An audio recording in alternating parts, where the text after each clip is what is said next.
the module is macroeconomics essential, and I like macroeconomics because, unlike microeconomics, which we all covered last semester, and you have seen that microeconomics requires you to know a lot of concepts. There are a lot of concepts that you must grasp for you to be able to pass microeconomics. But in comparison, macroeconomics is a little bit easier, if you ask me. Why? Because for each and every aspect, we are looking at the overall. We are no longer looking at those micro, individual, many concepts and so forth. So it's more like all right. Thank you. Let me just check. Oh my word, I'm still in 2023. Actually, today I think I wrote 2023 where I was writing. Sorry about that. But these are the slides that we are using. They are actually new slides. That was an error in typing there. So like I was saying, macroeconomics looks at the overall, at the total, at the aggregate. So you will see that the learning units that are covered in this module, they look at the aggregate, they look at the total. So in microeconomics, we have been talking about an individual market, we have been talking about individual prices, we have been talking about individual consumers. So now it's the same concept, but we are now aggregating, we are now totaling, we are now looking at the total, at the aggregate, at the macro aspect of the economy. So most of these topics that are covered in this module, they kind of overlap. So for example, where the first learning unit, let me say the first learning units are going to be foundations, or already we have seen that they are foundations. So everything else that is discussed in the rest of the learning units, from learning unit 3 up to learning unit 9, you would have been introduced to those concepts in learning unit 2. As you are going to see, learning unit 1 and 2, like I mentioned earlier on, becomes the foundation. I'm going to show you as we are going to go through learning unit 1. And like what you used to do for learning unit for microeconomics, we are also going to be making much reference to the questions, because as much as you would want to be exposed to the module, as much as you would want to be able to relate to some of the things that we are going to be revising here, and then you want to relate them to your day-to-day lives, to the things that you see, the things that you encounter every other day. But at the end of the day, we want to be able to pass the module. So our emphasis is also going to be on the questions themselves. So as we are going through the learning units, I'm going to be focusing more on questions, because you have covered most of this content. You also have the material that you can read and learn more about these concepts. So we are going to be making use of past exam papers to get us through. Before I forget, we are pushing towards your assessments. Like I said, at the end of the day, you would want to pass this module and not repeat it. So as we are going to be moving through the content, bear in mind that you are working towards your first formative assessment, which is going to be, according to the schedule, it's going to be between the 13th of March and the 2nd of April, which is about a month from now. So you would want to have covered enough content so that you can be able to pass that formative 1. And then you've got your formative 2, which is going to be between the 2nd and the 23rd of April. And then you've got your summative, the final, which is going to be an online assessment on the 20th of May. So as we are going through this module, these tutorials, bear in mind that the end goal is, number 1, to pass the module, and then of course, number 2, to prepare yourself for outside Mancosa, outside your academic. You also need to be able to use that knowledge, to relate that knowledge to your daily lives. All right. If you have any question, please feel free to unmute anytime or to make use of the chat box. I will be constantly checking the chat box. All right. So from what we have been saying already, how would you differentiate microeconomics and macroeconomics? Anyone who wants to sum up, anyone who wants to attempt to, differentiate these two. We've already mentioned some of the things. Mr. S has already mentioned some of the things, and obviously you have already been exposed to some of these things. So let's talk. Anyone who wants to just help us, simple English, simple words that you can use to differentiate micro and macroeconomics.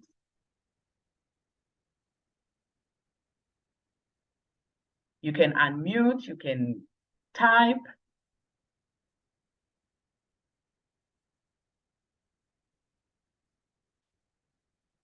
Anyone?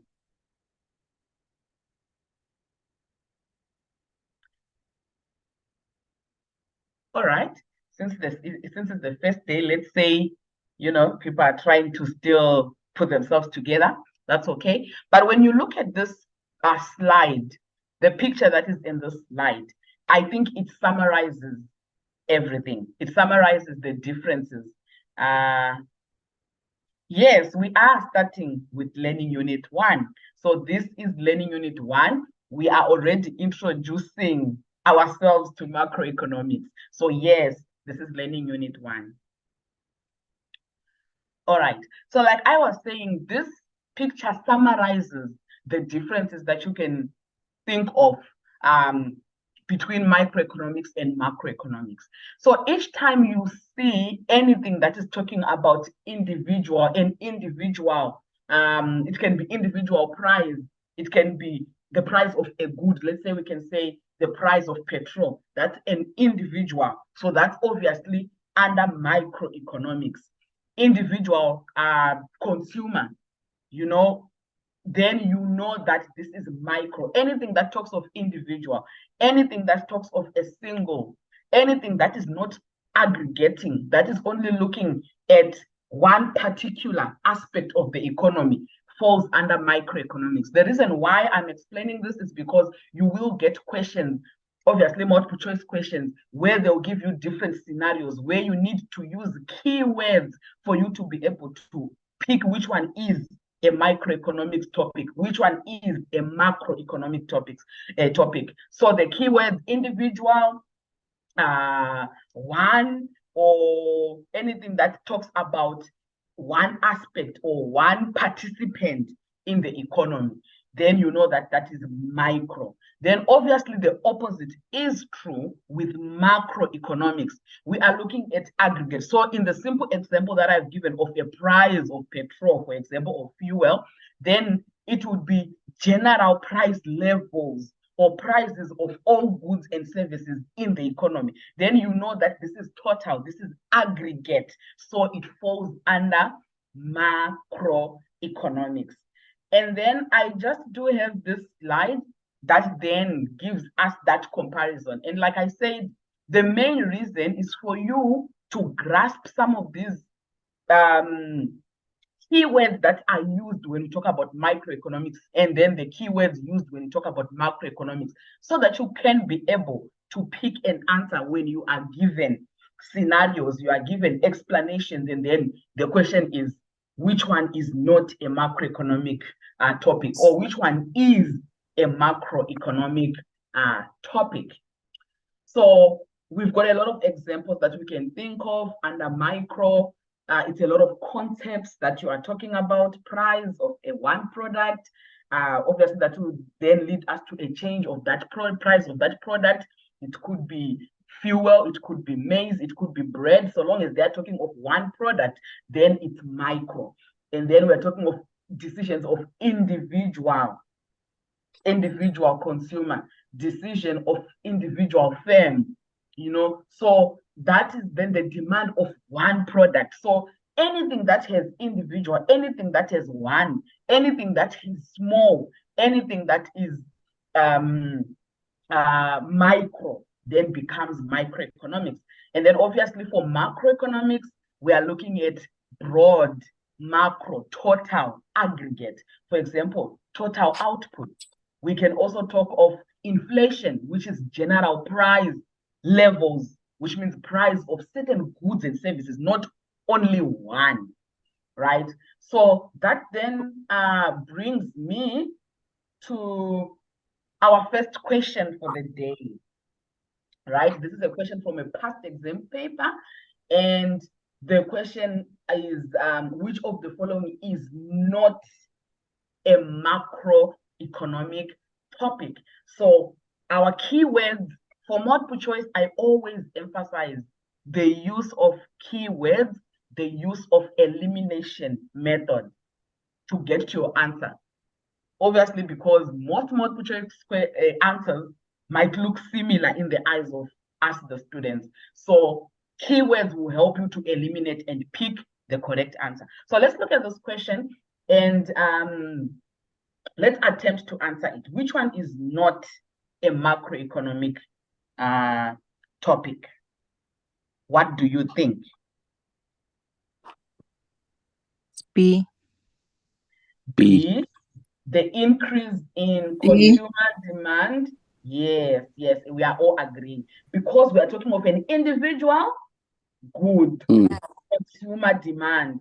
GDP, this is aggregate, this is total unemployment in South Africa, that's aggregate as well. And then global, obviously the word global there helps you to get the answer. So yes, that's correct, right? And then as you are going to be studying macroeconomics in general, these are some of the things that you need to know. You know, you might not find it in the module, but you will find questions that talk about current inflation rate in South Africa, current unemployment in South Africa, the growth rate. You need to know who the finance minister is.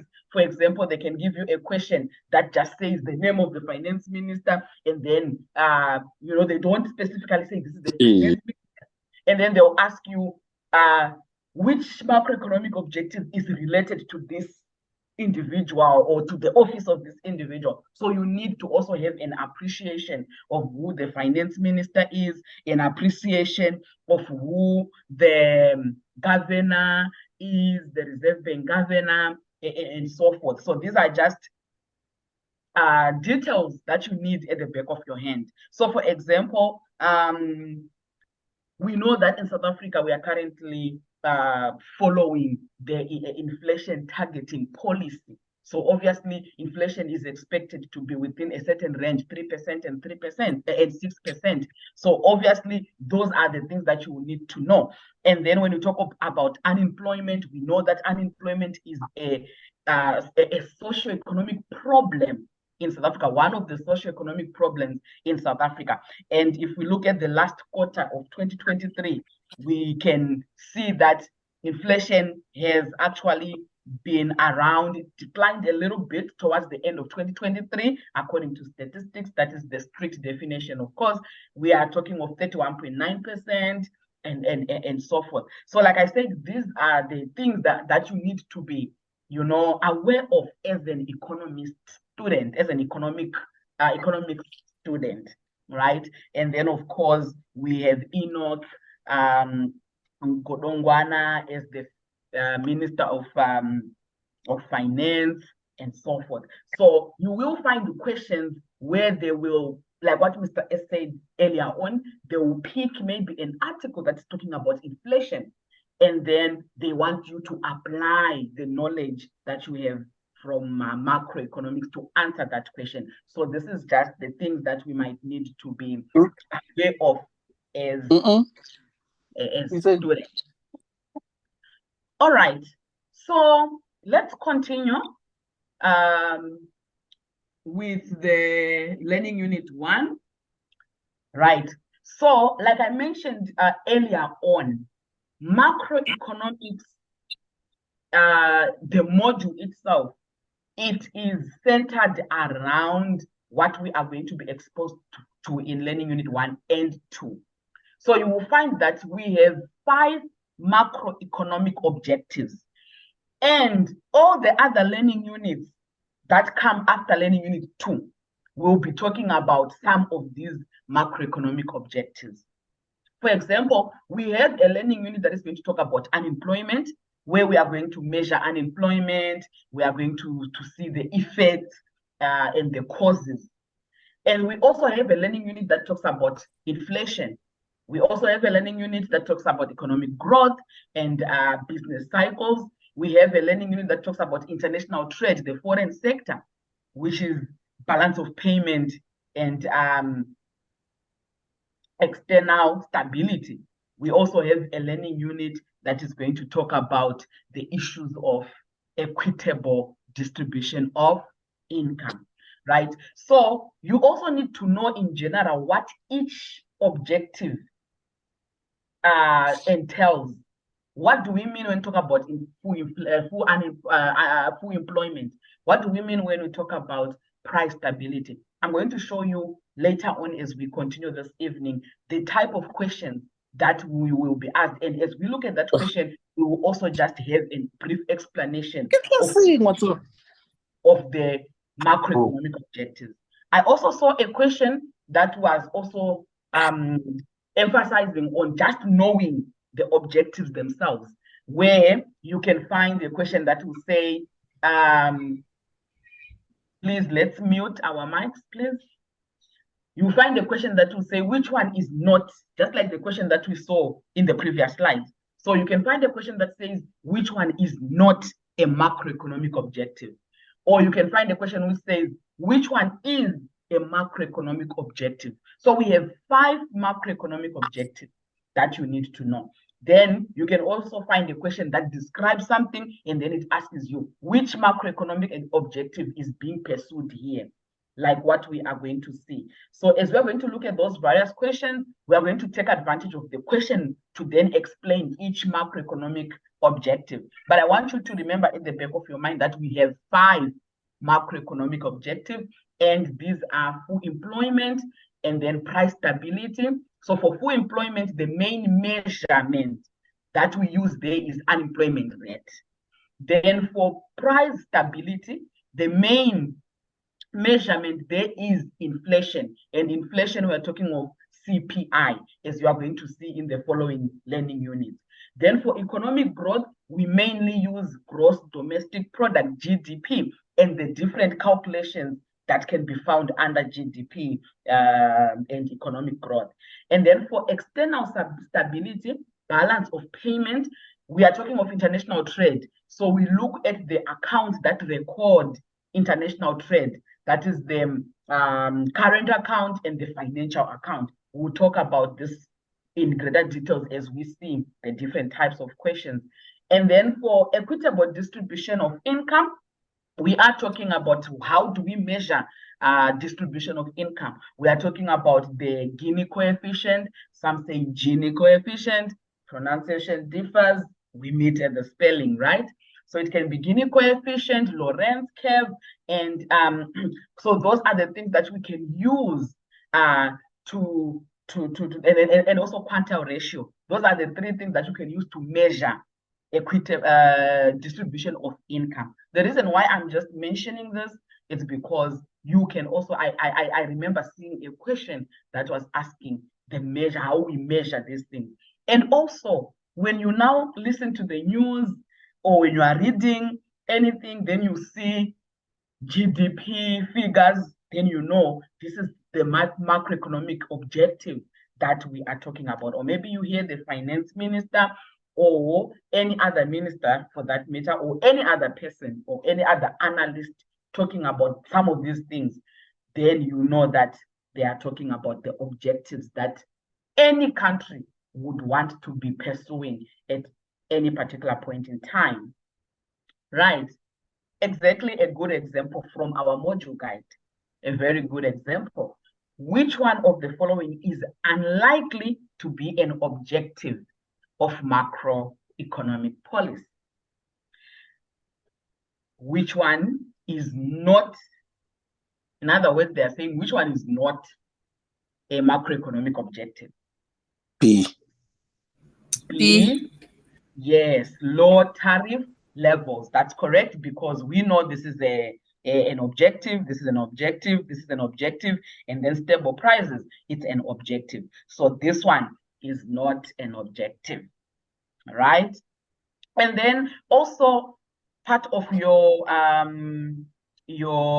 also in your module guide, there's this issue which also speaks to one of the macroeconomic objectives. So it talks about the Gini coefficient. Which macroeconomic objective is this?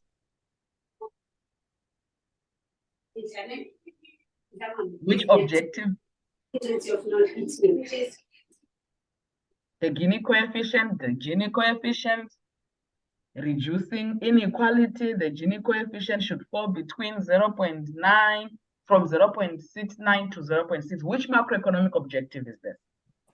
Equitable or redistribution of wealth. Yes, the very last one that we see here, equitable or redistribution of wealth and income, right? So yes, so those are the kind of things that you will be seeing. Thank you so much for responding. Another question here that we have, and I've already given you some summary here. So it says Australia has aimed to achieve full employment by implementing various employment and labor market programs. What does achieving full employment mean? This is basically what they're asking. Achieving full employment would indicate that, and then we have different answers that we have here.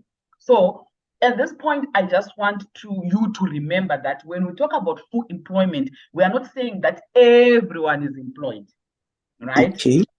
We are not saying all the factors of production are utilized, because remember, employment does not only look at the labor as a factor of production. We are looking at all the resources. But of course, unemployment in terms of the labor becomes one of the major measurements and one of the major economic concern or variable. So when we say full employment, we are saying at least most factors are being fully utilized, right?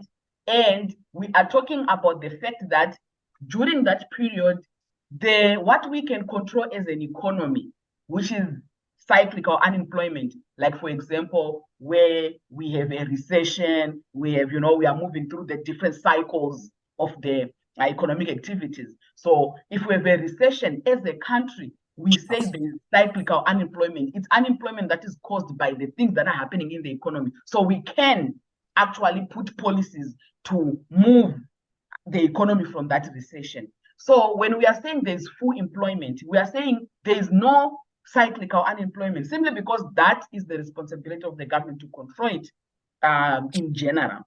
So we are saying Australia has reached the level of employment where all workers are fully utilized and there is no cyclical unemployment. The point that I was raising to say does not mean that there's zero unemployment, but we are saying we are utilizing almost all of our workers.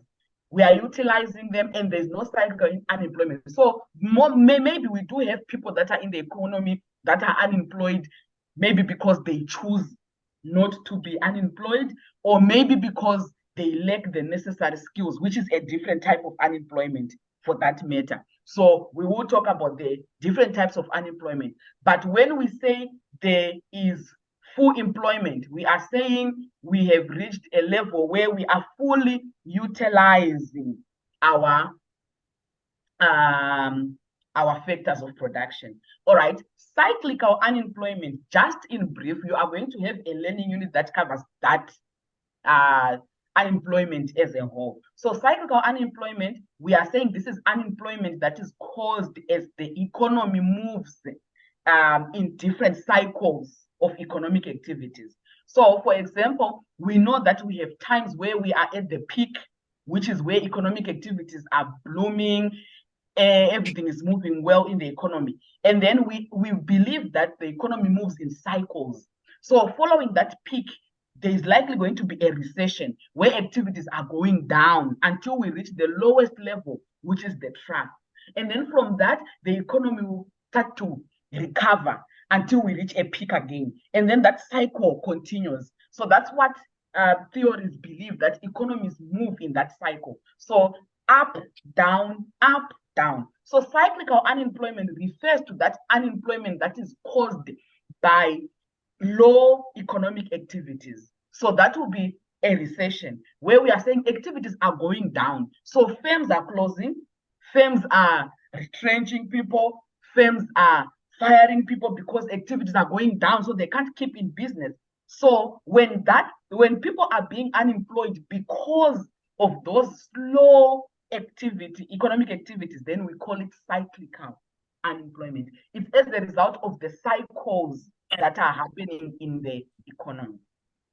And like I said, don't worry. For now, I think I've answered you, but we will see it more in the learning unit where we're going to talk about unemployment, where you are going to see all the 5 different types of unemployment. And then you'll be able now to say, oh, so this is cyclical.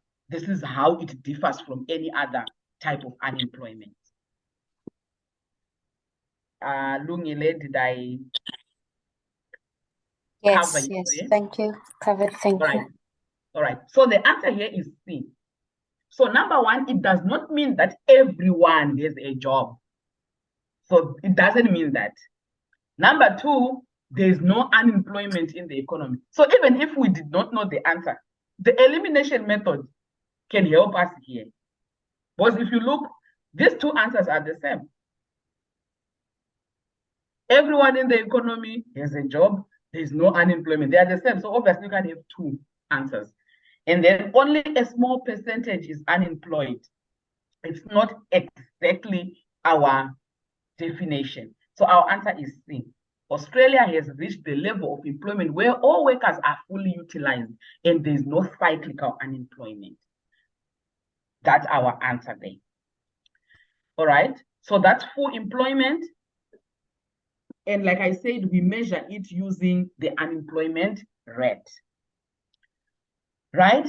Then we have price stability as one of the macroeconomic objectives. So price stability, it means, it also doesn't mean zero inflation, but it means keeping inflation as low as possible. So you will find that there is what they call healthy inflation, which means inflation must not be zero, right? Healthy inflation in the sense that prices must be able to adjust so as to also motivate producers, for example, but at the same time, we want to keep inflation as minimum as possible, as low as possible, right? That's the price stability macroeconomic objective. And it's measured by looking at the consumer price index, which is an index that is used to calculate inflation rate, right? So you can find a question that like similar to this one, but talking about price stability now. Then you know that your answer must then look at an explanation that is indicating that we are keeping inflation as low as possible, or we are reducing the increase in prices in general, right? And then we also have an objective of economic growth. Again, you can also get a question that is specifically asking about economic growth. So you need to know that number one, to measure economic growth, we've got different calculations that we can think of. But the main one is gross domestic product. Learning Unit 2 gives us all the information that we need to know about gross domestic product, which is GDP. So for now, we just need to know that we look at real per capita GDP growth. Why? Because number one, we are concerned with the output that has been produced, which is GDP. But that output alone does not mean a lot to us if it's not adjusted to price changes. Because remember, we have 4 sectors, for example, just for simplicity. One sector is producing goods that can be measured in grams or kg. Another sector is producing goods that can be measured maybe in liters and so forth, different measurements. So the only way we can combine these different sectors in the economy is to use the price, right? So if we use price, then it means if there is high inflation, we might think that our economy grew very much, whereas it did not grow. It's only the prices that have grown. So we adjust it to real, so that we adjust for that inflation. You will learn more about how to adjust that in the next learning unit. But we use real because we want to see the actual increase. And then per capita means that we want to see that if we divide that GDP by the population size, what is the share of each and every person in our country, so that we can see how each person can actually benefit from that growth. So economic growth puts those aspects together, and then we end up looking at real per capita GDP growth. More will be explained in the next learning unit. But for now, I want you to be able to look at a question that is explaining economic growth, and then be able to select an answer that has the real aspect and the population aspect. So real aspect is the inflation aspect. I'm saying this because remember, keywords, they'll help you. So they can say inflation instead of real. Then you know it's the correct answer. They can say population instead of per capita. Then you know that's a possible answer. And then obviously it must have GDP growth. So that will be the definition. And mainly we are concerned about economic growth because it speaks to standards of living. And also, if our economy is growing, we can be able to address all the other macroeconomic objectives. Remember, we said we have 5. The unemployment one, we spoke about it in the last slide here. And then we have these 4. So economic growth helps to address unemployment. It helps to address equitable problems of equitable distribution of income. We can also look at or maintain our financial current account, which is BOP, balance of payment stability, if our economy is growing well. We can also be able to monitor our prices and put policies that will keep inflation as low as possible if our economy is growing well. So I feel that economic growth then allows all the other possible things that any economy can put in place. Right, let me move a little bit fast. External stability, we're talking about the foreign exchange, foreign market. Every country will import and export. So all these are recorded in what we call the balance of payment account. So exports and imports, exchange of goods and services are recorded in the current account. So obviously we would want to export more than what we are importing. Why? Because exporting more means we are getting more money. So we are selling more of our goods and they are paying us, so we are getting more money. So we want more money to come to our country as opposed to what is going out. More imports means people are buying more goods from other countries, which means our domestic market can also be affected. So we would want a situation where the money that we are receiving for our exports is more than what we are paying as a country for imports. So it's recorded in the current account. But on top of that, we also have financial movements that happen between countries or from one country to another. Those are recorded in the financial account. Current account, only goods and services are like goods that we have imported, goods that we have exported. But when it's financial, we are looking at, for example, as an individual here in South Africa, maybe I have shares in a country that is in America. So obviously I'm receiving dividends there, right? Maybe they are transferring it into maybe I've got a foreign account with them there, and then maybe I'm here in South Africa, I withdraw my money and whatever arrangement is there, but I'm receiving money. So we call that inflow. That's an inflow. Money is coming to us. But we also have some foreigners that are investing in South Africa, where we must pay them dividends, and they use their money maybe back in their country of origin. So that's an outflow. So the financial account will record that movement.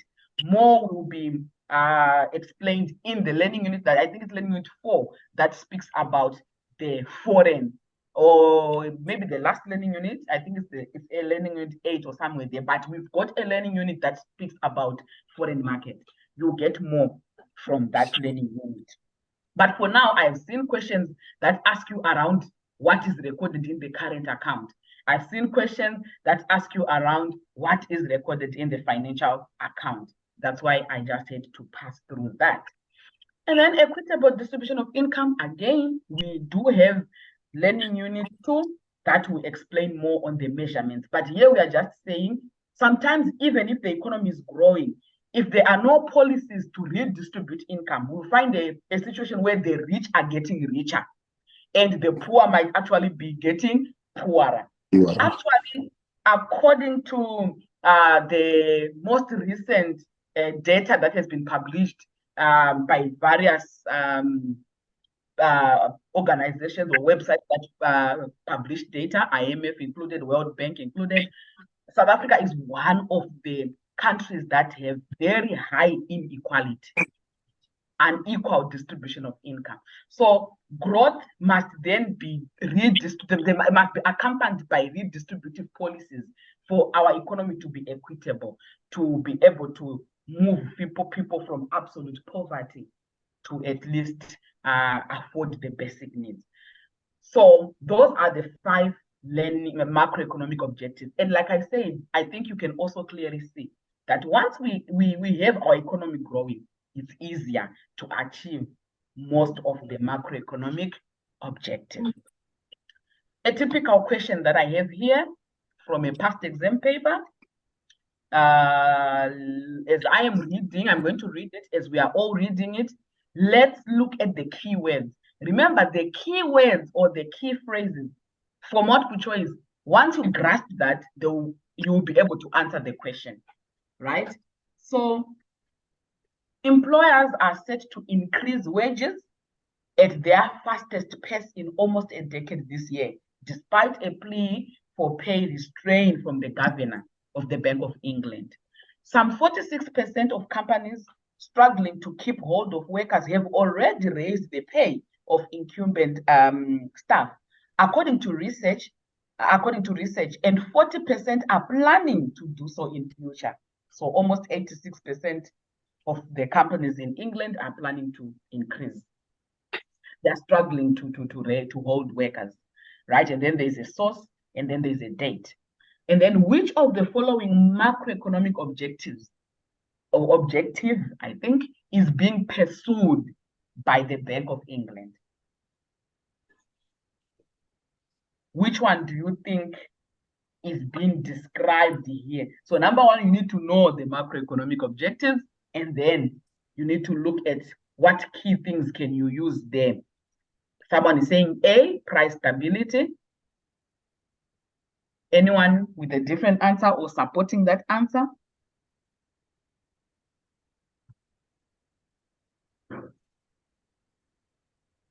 All right, let's look at the answers. So number 1, which answer do you easily or quickly eliminate?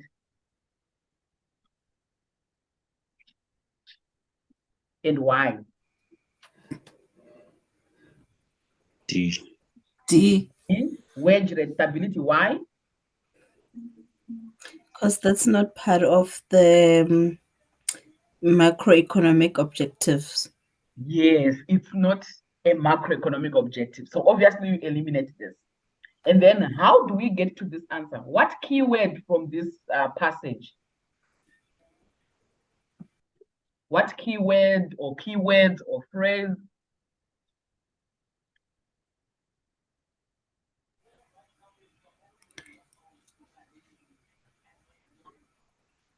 So yes, the answer is A, but I'm asking what keyword from this paragraph? Increase wages, maybe. Yes, increase wages.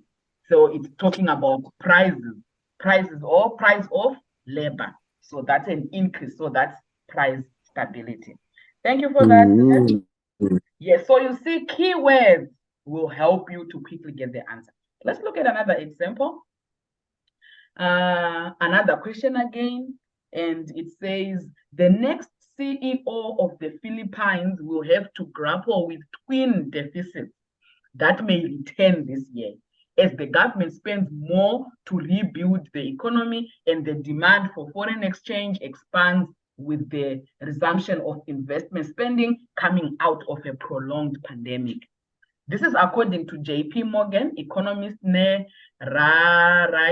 Rashid, who sees a return to twin deficits, referring to a simultaneous deterioration in the government's budget position and widening of the country's current account deficit as foreign exchange transactions with the rest of the world increases.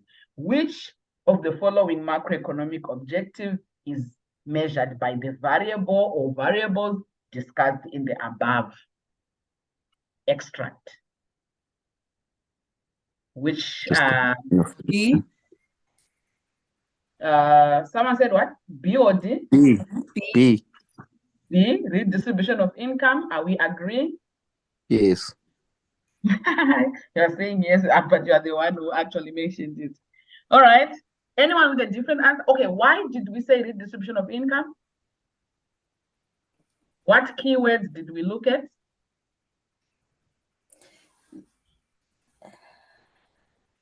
Or anyone with a different answer?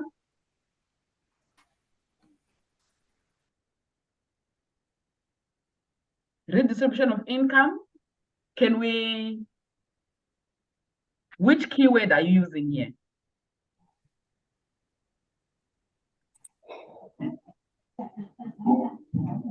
Okay, I'm Government's changing budget. from B. I think it's D actually. Okay, why? Because this says balance of payment stability, and His budget. when we talking about the foreign exchange and stuff, it's balance of payment. Right. I would agree because it talks of current account, it talks of foreign exchange transaction. Someone is saying government budget. Still, it does not specifically speak of a redistribution. You know, budget can be non-redistributive in nature. But the keywords here are current account and foreign exchange transaction. So we are talking of the balance of payment stability as a macroeconomic objective. Keywords. All right. So that's enough about the BOP and the price stability and the macroeconomic objectives. So as we are going to be looking at the learning units covered in this module, yes, Lungile, you can go ahead. Sorry, before you move on from the variables, I just wanted to ask, is it okay to assume that all the variables, though, contribute to maybe the term of rebuilding the economy? Because if I look at them and I maybe look at a keyword, all of them could speak to the goal of stabilizing or rebuilding the economy. Rebuilding the economy, maybe economic growth. Maybe, okay, economic growth. Okay. I agree with you. Maybe that is why they didn't put it here. Because remember, we said all the other four macroeconomic objectives, they do have a direct or somehow link to economic growth. Yes. So it could be one reason why they didn't put that economic growth here, because maybe it was going to confuse. But otherwise, they have been intentional in bringing out specification, current account. You know, you can't talk of price stability when we are talking about current account. So they were intentional, number one, in not putting economic growth here. Number two, in making sure that they bring out these two concepts that we only find under BOP stability. Okay, thank you. Yes. All right. So I was saying all these macroeconomic objectives, 5 of them, then are the ones that we are going to be looking at throughout the whole module, right? But before we get to that, for us to now understand how the economy works, we need to go back to some microeconomic concepts and then build those up to macroeconomics. So when you did microeconomics, you were introduced to the economy in general and the circular flow of income. So now, when we are looking at it in this learning unit, you need to have at the back of your mind that we are now talking of aggregate. And for us to understand how these small or individual sectors come together, it takes us back to the circular flow of income.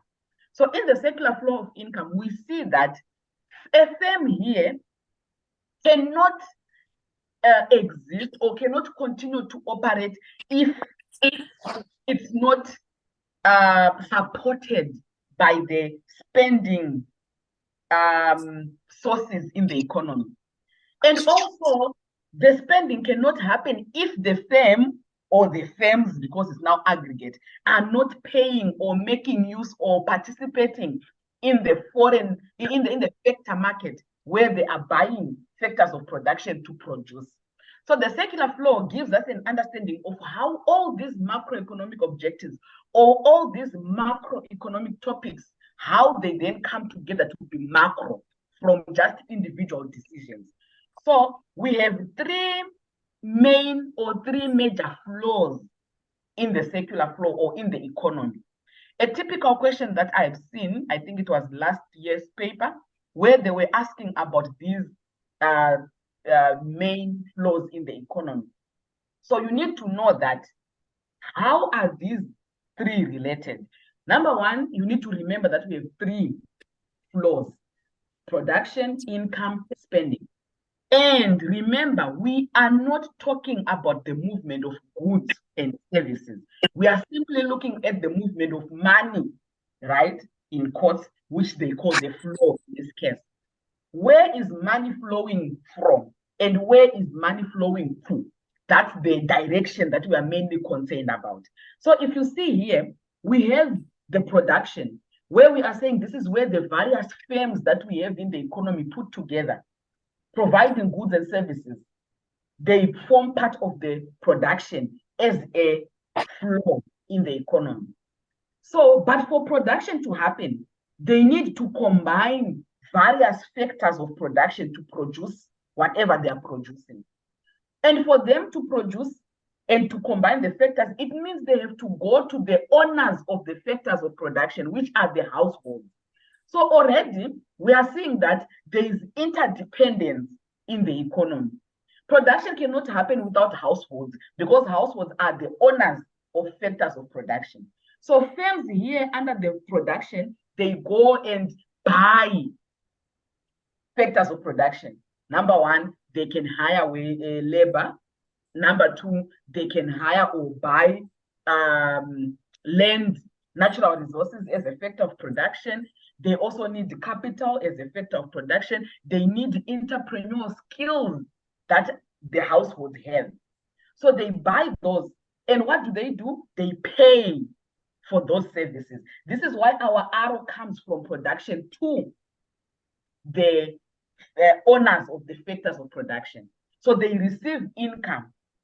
Income, please note, throughout this learning unit, and even in your exam, when they say income, they are referring to the rewards of factors of production. So it could be rent, which is a reward for land. It could be wages and salaries, which is a reward for labor. It could be interest, which is a reward for capital. It could be profit, which is a reward for entrepreneurship. So income refers to any reward or remuneration. So if income is not earned, then it means there is no spending, because it is the income that households earn that they then come and spend here. And if spending does not happen, there is no production. So there is the interdependence of the different sectors in an economy. Production relies on spending. So it means money flows from these owners of the income. So it can be households, they do consumption, it's called consumption. It can be other firms that maybe we're also receiving income here, so they invest. And then the government also can spend, and we also have spending that happens in the foreign sector. So if spending doesn't happen, there's no production. If production doesn't happen, there's no income. If there's no income, there's no spending. So it becomes a circle.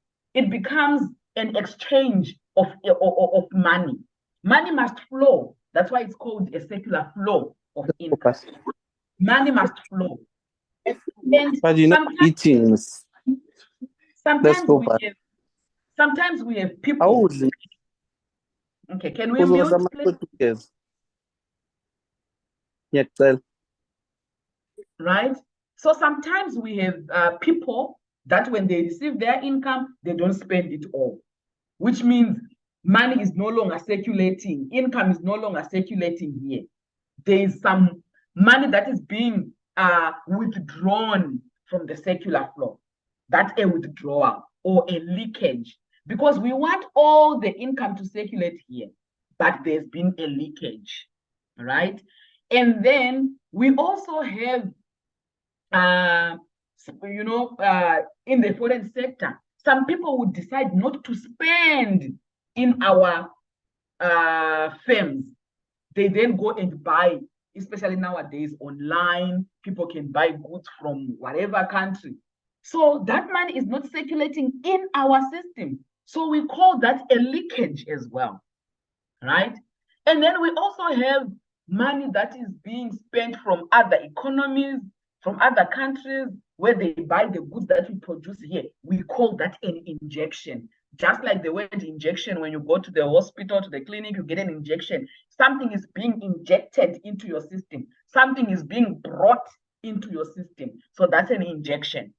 So injection, withdrawals. Withdrawals, it's a leakage, it's coming out of the system. Injection, it's coming into the system. Typical question would be, you'll be given a scenario and then they'll ask you, is this an injection or a withdrawal from the circular flow, right? So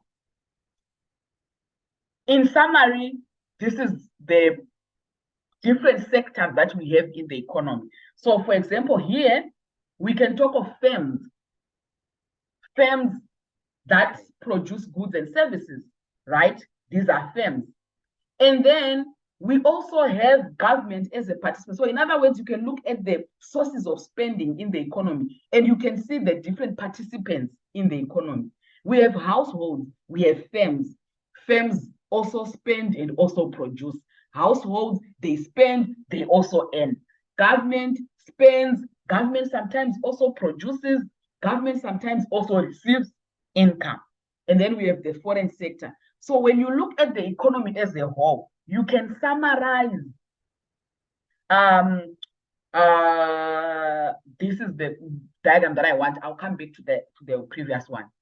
So you can summarize everything here. Number one, you know there are firms in the economy. You know there's the government. You know there are households.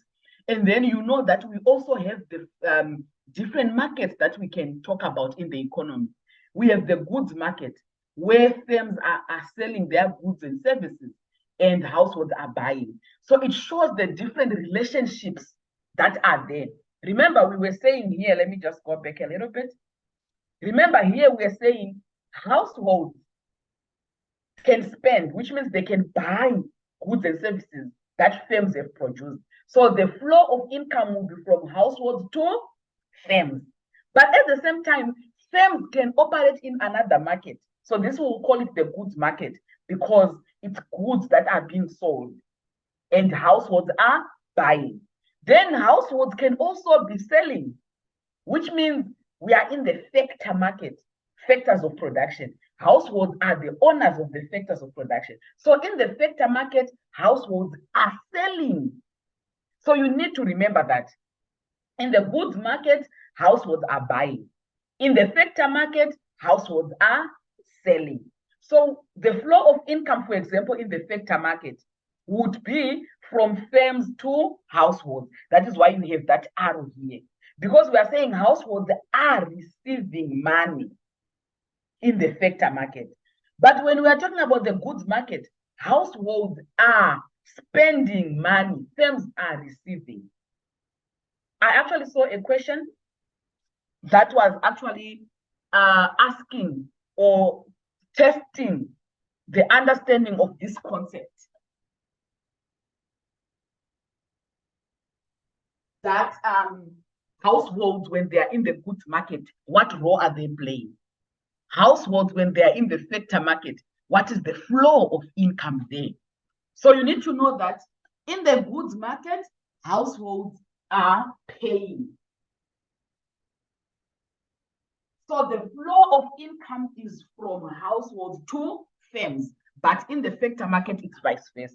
And then we also have the government. The government plays a lot of roles, different roles in the economy.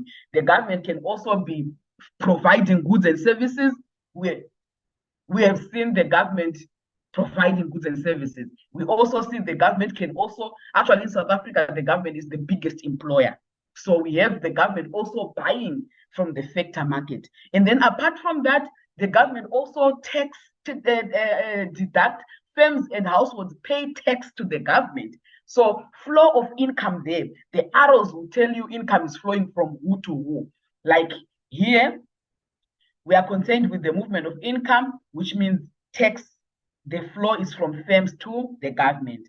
And then, of course, they've put goods and services as well. But remember, for secular flow, we are concerned with the movement of income, where money is coming from and where it's going, right? So they've put goods and services so that you can see what the government is maybe providing and what the firms are providing. But remember, we are concerned with the flow of income, which is why here we also have a similar diagram to the one that we just saw now, but now here we were concerned also mainly about the flow of income. The darker arrows are showing us the flow of income, and then the yellow one and so forth, and the red one, it's showing the flow of goods and services.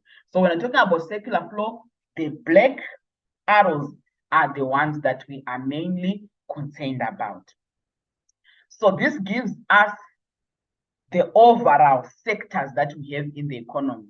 Remember, we have the firms, we have the households, we have the foreign sector. The foreign sector, we are talking of imports and exports. And then we also have a financial sector. For every economy to function well, we need a sound financial sector. So these are the 5 sectors that you must always remember. Financial sector, or the 5 participants in the economy. Financial sector, foreign sector, the government, the firms, and the household. So this, together with the macroeconomic objective, is what we need to understand when we talk about macroeconomics. So for example, if we're talking about unemployment, we want to know firms are the people that employ, is the sector that employs, or the participant that employs, and also we have the government. So we want to know what factors affect, what causes firms to want to employ, so that we can put policies that will make firms to want to employ, right?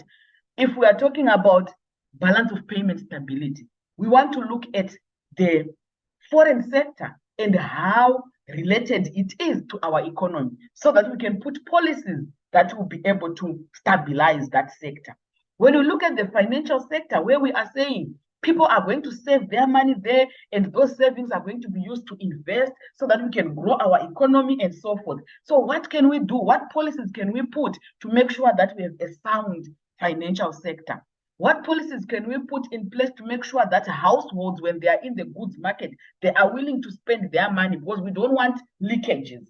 What policies can we put in place that firm households, when they are in the factor market, they are willing to provide their factors of production, because we need them for us to grow our economy? So this is how all the things then become interrelated, which then means macroeconomics becomes very important, because we need to know. You can't put a policy without looking at the impact of that policy, maybe how it's going to impact 10 or more different other aspects that we might not have directly thought of when we're putting that policy. So in a nutshell, macroeconomics helps you to see the broader picture. You can't just put a policy thinking that it will affect sector A. Why? Because the circular flow shows us that all these sectors are interdependent. Yes, Lungile, you can go ahead. Can I ask where the government fits in here, or is that on the policy side, or are they not a sector to be considered? No, the government does fit in, but I think in terms of the diagram, they are now trying to just introduce these two sectors. So it would be this diagram, and then we come and put the financial sector here, so it will be two squashed in one place. But it does not mean that it's isolated. So it is here because remember, it gets tax from even firms. And also, it also gets money from here through the trade policies and so forth. And then the government also serves in the financial sector. It also borrows to invest from the financial sector. So it was just excluded so as to just make the picture clear, but it is part and parcel of the flow. But thank you for taking note of that. All right, so now that brings us to the end of learning unit 1. Like I said, please make sure you understand this learning unit and the learning unit 2. Why? Because once you lose it there, it becomes difficult for you to understand the other learning units, because from here now, we are going to then explain the different things that we can think about in macroeconomics. For example, if we go back here, we are going to talk about the monetary sector. Why? Because already here, we spoke about the circular flow, which means we are concerned about money, the movement, the rand, the movement, the income. So we are going to have a learning unit that is going to explain money in general and the policies that affect the supply and demand of money, which is this learning unit. And then we spoke about the government being an important participant in the economy. So we are going to talk about the public sector. So it's more like just expanding from what we already know, the impact or the interdependence that is already there in the economy, putting the government into that equation. And then we're just going to explain that sector on its own, that is the public sector, and how it affects all these other sectors that we have in the economy. And then we talk of macroeconomic theories. These are theories that are explaining how the macroeconomic economy, or how all those learning, or all those units that form the economy, how they work, and what theory explains the behavior of those different participants. And then we talk of inflation. Why are we talking about inflation? Number one, because it's a macroeconomic objective. And also number two, because it affects the general economy. And then we talk of unemployment, inflation, unemployment, and inequality. 3 socioeconomic problems in any economy. So it comes from the 2 learning units. And then obviously foreign sector, we also spoke about it in the circular flow. So understanding the circular flow will help you when we get to learning unit 9. If you remember, or if you understood how the foreign sector is interrelated to all these other sectors, then it will be easy for you to understand whatever concept will be discussed in that learning unit. Do we have any questions? I know that it has been a lot of information to try and put together, but do we have any questions? Anyone with a question?